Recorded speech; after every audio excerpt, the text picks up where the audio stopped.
Guys welcome back to our YouTube channel physics tool. आप लोगों का हमारे इस चैनल में बहुत स्वागत है और मैं प्रोफेसर ललिता आनंद प्रकाश आपके सामने उपस्थित हूँ विशिष्ट बालकों के अंतर्गत एक नया टॉपिक लेकर के, सृजनात्मक बालक। इससे पहले वाले वीडियो में हमने मानसिक मंद बालक जो टॉपिक था उसको क्लियर किया था। आई होप आपको वो समझ में आ गया होगा, और नहीं आया हो तो मेरी रिक्वेस्ट है कि एक बार वीडियो फिर से देखें, आपको 100% समझ में आ जाएगा। तो आज हम शुरू कर रहे हैं सृजनात्मक बालक। देखिए सृजनात्मकता क्या होती है। एक तरह से सृजनात्मकता वह योग्यता है जिसके द्वारा नवीन विचारों को व्यक्त किया जाता है। क्या है ये? एक योग्यता है जो नवीन विचारों को व्यक्त करने में हमारी मदद करती है। लेकिन विभिन्न वैज्ञानिकों ने सृजनात्मकता को अलग अलग रूप से व्यक्त किया है। तो सबसे पहले हम विभिन्न वैज्ञानिकों के द्वारा इसकी परिभाषा पढ़ेंगे। सबसे पहले हम पढ़ेंगे क्रो एंड क्रो के अनुसार।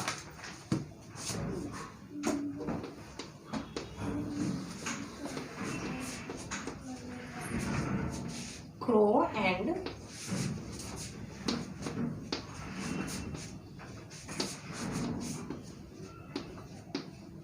क्रो के अनुसार। देखिए क्रो एंड क्रो क्या है। क्रो जो वैज्ञानिक है वो और उनकी पत्नी यानी मिस्टर एंड मिसेस क्रो, उन्होंने ये परिभाषा दी है। देखिए सृजनात्मकता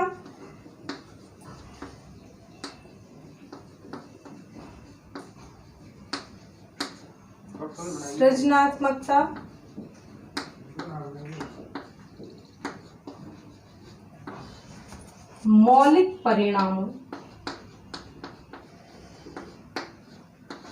सृजनात्मकता मौलिक परिणामों को व्यक्त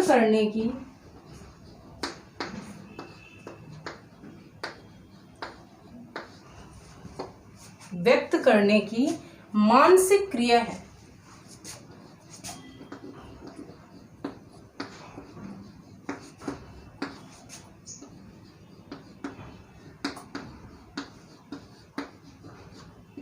मानसिक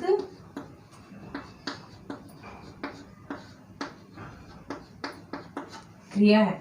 उसके बाद हम पढ़ेंगे ड्रेबहल के द्वारा।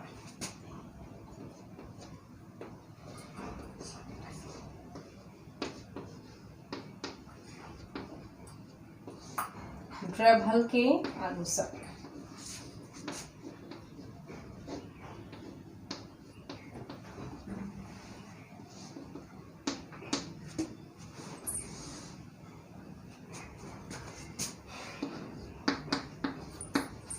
सृजनात्मकता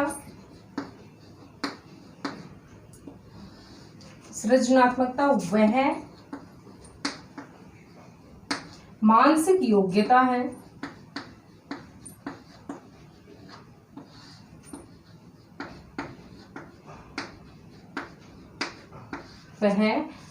योग्यता है जिसके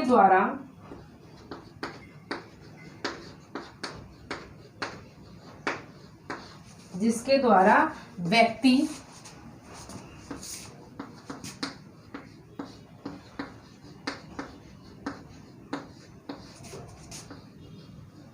नवीन रचना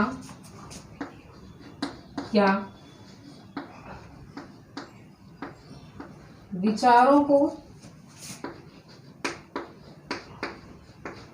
प्रस्तुत करता है। विचारों को प्रस्तुत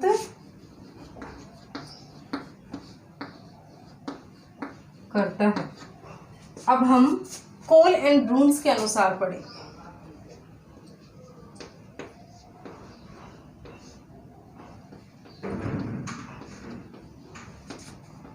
कोल एंड ब्रून्स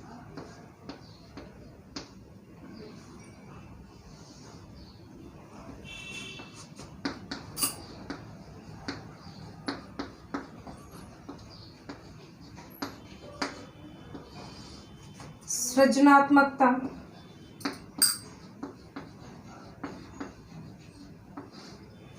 मौलिक उत्पाद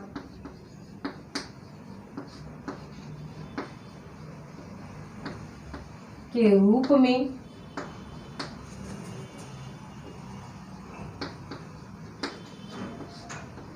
मानव मस्तिष्क को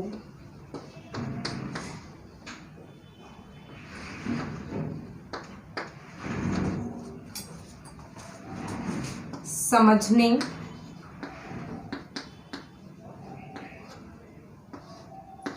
व्यक्त करने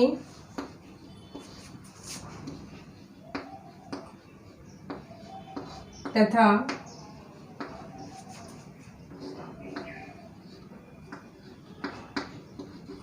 प्रशंसा करने की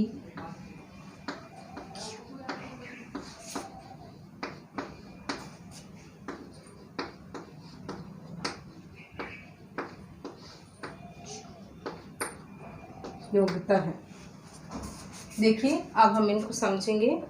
क्रो एंड क्रो के अनुसार सृजनात्मकता मौलिक परिणामों को व्यक्त करने की मानसिक क्रिया है। देखिए मौलिक क्या है कि हमारी जो परंपराएं चली आ रही हैं उन्हीं के अनुसार कार्य करना, यानी परंपरागत जो है उसको अंतर्गत मौलिक बोलेंगे। ठीक है, तो सृजनात्मकता मौलिक परिणामों को व्यक्त करने की मानसिक क्रिया, हमारी जो मेंटलिटी है, ठीक है, जो मेंटल प्रोसेस है वो है कि जो हमारे मौलिक परिणाम होते हैं उनको हम सृजनात्मकता के द्वारा ही व्यक्त कर सकते हैं। ठीक है, यानी हम कुछ भी सीखते हैं या हम देख करके हमने किसी से सीखा तो ये हमारी सृजनशीलता होती है। ठीक है, हमने किसी के घर देखा कि उसने इस प्रकार से इस कार्य को किया और घर पे आकर के हम उसी प्रकार उस कार्य को करते हैं, तो एक तरह से हमारी सृजनशीलता है। ठीक है, कुछ कार्य हमारे ऐसे होते हैं कि हमारे पूर्वज करते आ रहे हैं, उसी कार्य को हम कर रहे हैं, तो वो हमारी मौलिकता होगी और उस कार्य को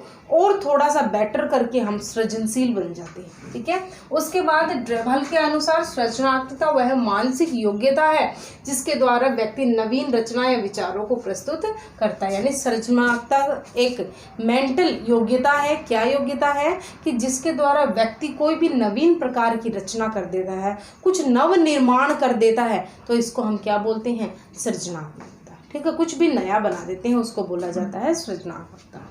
उसके बाद कोल एंड ब्रुन्स के अनुसार सृजनात्मकता मौलिक उत्पाद के रूप में मानव मस्तिष्क को समझने, व्यक्त करने और प्रशंसा करने की योग्यता है। अब देखिए कि किसी से देख के हमने सीख लिया और हाथों हाथ घर पे आके वो काम कर लिया, तो हम सृजनशील हैं। ठीक है, और कोई व्यक्ति ऐसा होता है कि उसको सिखाते हैं तो भी वो काम नहीं आ रहा। एक बच्चा ऐसा है जो देख करके ही सीख गया, एक बच्चा ऐसा है जो उसको 2-3 व्यक्ति समझा रहे हैं तो भी वो नहीं सीखा। तो जो बच्चा देख करके सीखा है वो सृजनशील कहलाता है। ठीक है, यानी उसका जो मस्तिष्क है वो इस प्रकार वो योग्य है कि वो किसी भी चीज़ को जल्दी कैच कर लेता है, तो वो सृजनशील बालक होते हैं जो कम समय में बहुत अधिक विकसित हो जाते हैं। ठीक है, अब हम इसके बाद पढ़ेंगे कि सृजनशील बालक के लक्षण कौन से होते हैं। इसके बाद हम पढ़ेंगे सृजनशील बालक के लक्षण।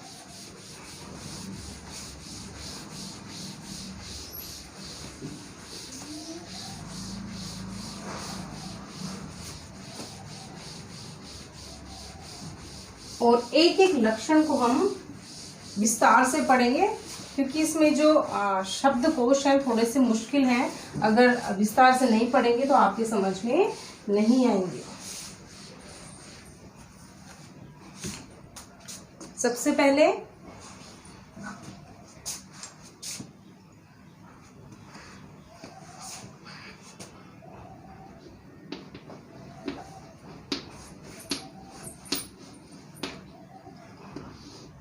सृजनशील बालक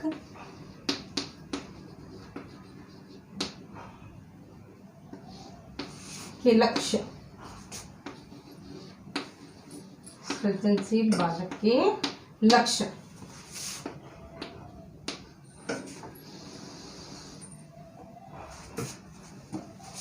सबसे पहले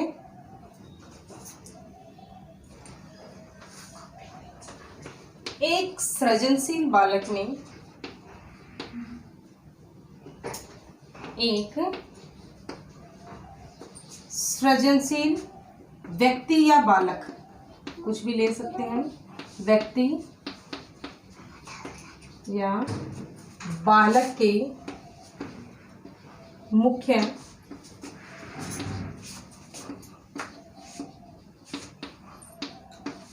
चार लक्षण होते हैं।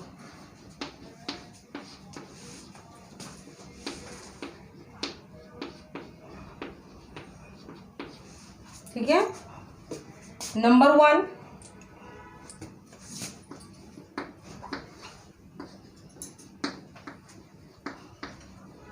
धारा प्रवाहिता। नंबर 1 है धारा प्रवाहिता, जिसको बोलेंगे फ्लुएंसी। ठीक है। दूसरा है लचीलापन। दूसरा है लचीलापन, इसको बोलेंगे फ्लेक्सिबिलिटी।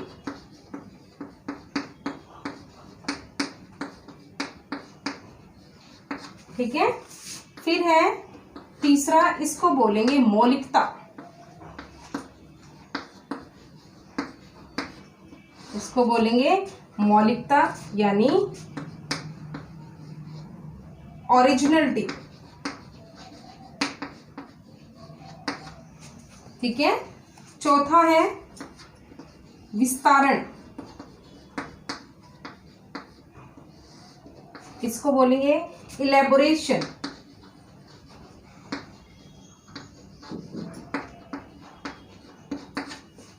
ये 4 प्रकार के लक्षण जो होते हैं वो एक सृजनशील बालक के अंतर्गत पाए जाते हैं। सबसे पहला है धारा प्रवाहिता, जिसको बोलते हैं फ्लुएंसी। दूसरा है लचीलापन, जिसको बोला जाता है फ्लेक्सिबिलिटी। तीसरा है मौलिकता, जिसको बोला जाता है ओरिजिनलिटी। और लास्ट है विस्तारण, जिसको बोला जाता है एलोबरेशन। अब हम इसको एक एक करके फुल डिस्क्रिप्शन के साथ पढ़ेंगे। तो सबसे पहला हमारा है धारा प्रवाहिता।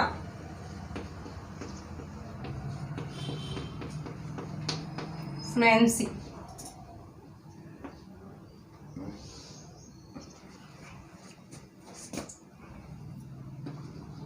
इसका अर्थ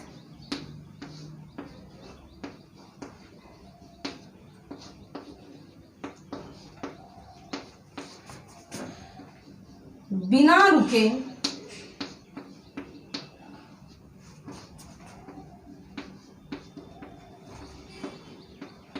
एक ही प्रवाह में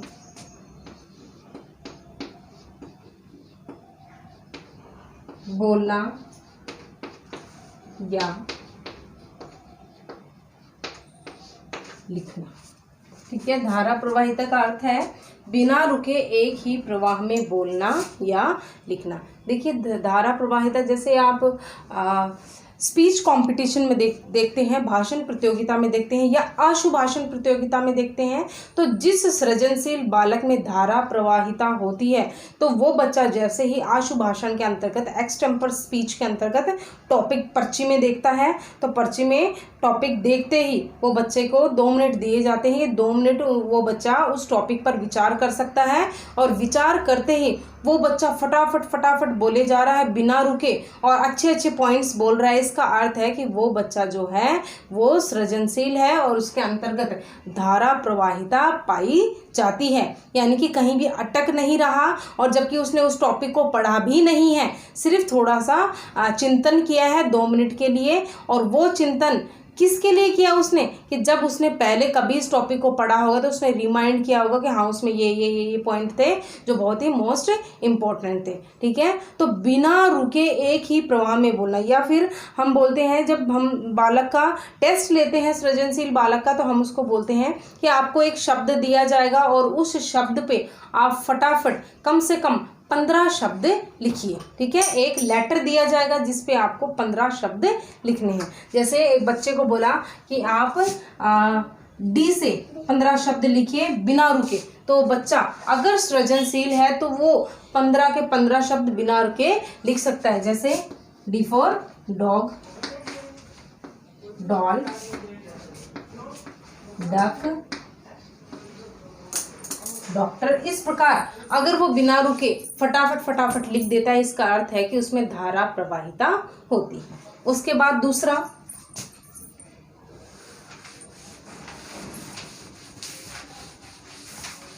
है मौलिकता या लचीलापन।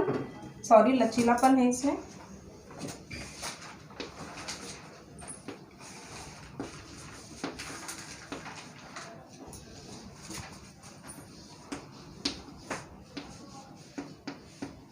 फ्लेक्सिबिलिटी,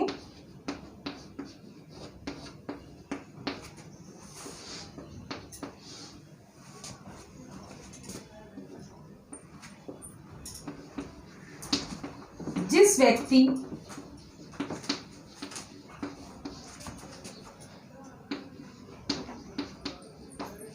के सोचने में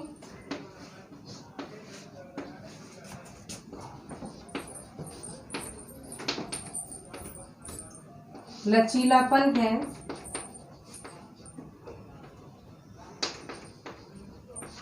अर्थात वह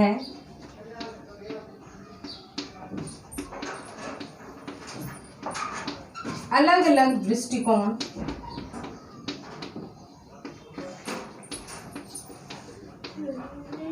से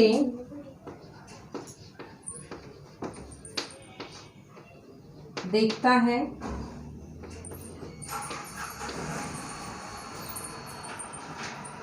इसे लचीलापन कहते हैं। इसे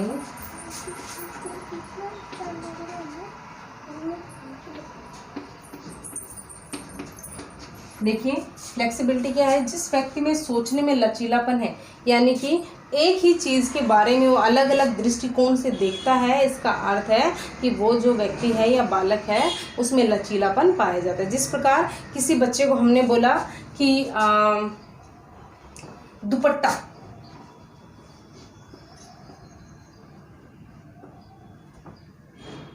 दुपट्टा नहीं, हम लिखते हैं पेन या कलम।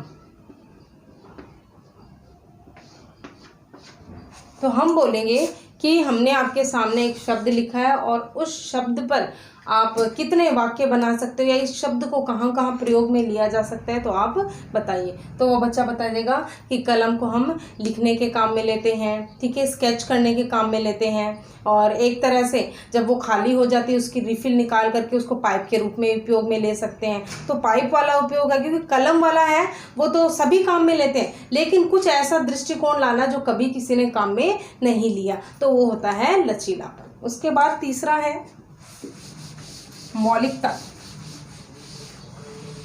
तीसरा है मौलिकता।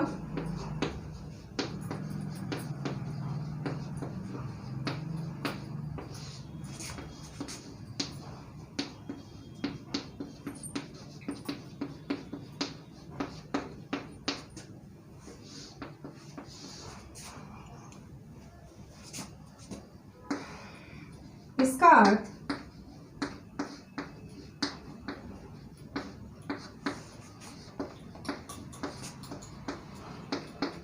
जिस व्यक्ति के विचार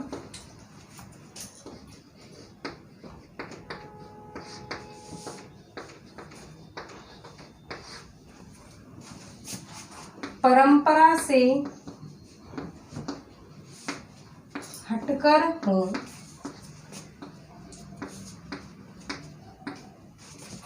उसे मौलिक कहते हैं। ठीक है, परंपरा से हटकर हो, यानी कोई भी ऐसा काम जो परंपरागत तरीके से किए जा रहा हो, ठीक है, और हम उससे उसी काम के लिए पूछते हैं, तो वो एक नया तथ्य बताए। जैसे मैंने आपको इससे पहले वाले में लिखा था दुपट्टा। हम किसी बच्चे को बोलते हैं कि मैं आपको एक शब्द बताऊंगा और उस शब्द का उपयोग हम कितने प्रकार से कर सकते हैं आप बताएंगे।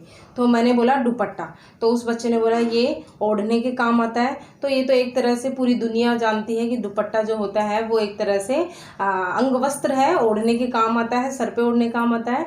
लेकिन अगर उस बच्चे में मौलिकता है तो वो उसका एक नया उदाहरण देगा, वो कहेगा कि इस दुपट्टे से हम तार की तरह इसको बांध सकते हैं, इस पे कुछ सुखा सकते हैं।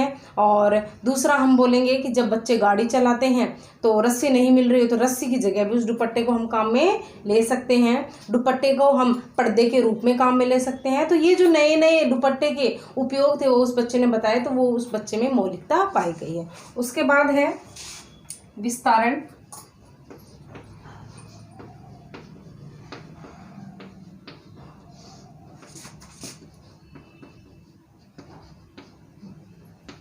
elaboration,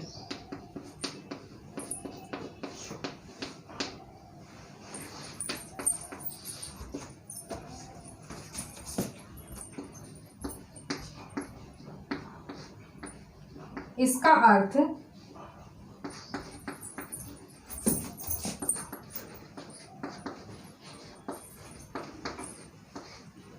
एक ही विचार को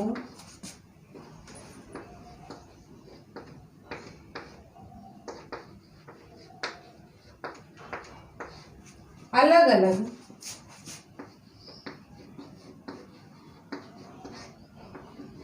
तरीके से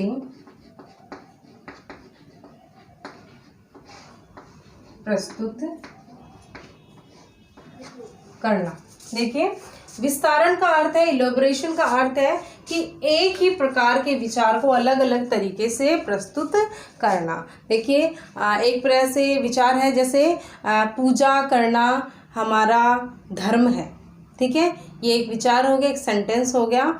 और इसको अलग अलग तरीके से प्रस्तुत करना, हमारा धर्म पूजा करना ही है, ठीक है, या पूजा ही हमारा सर्वोपरि धर्म है और धर्म के अंतर्गत पूजा करना हमारा कार्य है। इस प्रकार से एक ही विचार को अलग अलग रूप में प्रस्तुत करना कहलाता है विस्तारण या एलोबरेशन। तो गाइस, आज जो हमने सृजनात्मक बालक का टॉपिक शुरू किया था उसके अंतर्गत आज हम इतना ही पढ़ेंगे और कल इसके अंतर्गत हम पढ़ेंगे सृजनात्मकता का मापन। और इससे पहले हमने पढ़े हैं इनके लक्षण, और लक्षण इनके 4 प्रकार के होते हैं। मैंने आपको अलग अलग उदाहरण दे करके समझा दिए हैं। और आज का हमारा वीडियो आपको कैसा लगा प्लीज़ कमेंट करके ज़रूर बताइए। जय हिंद, जय भारत।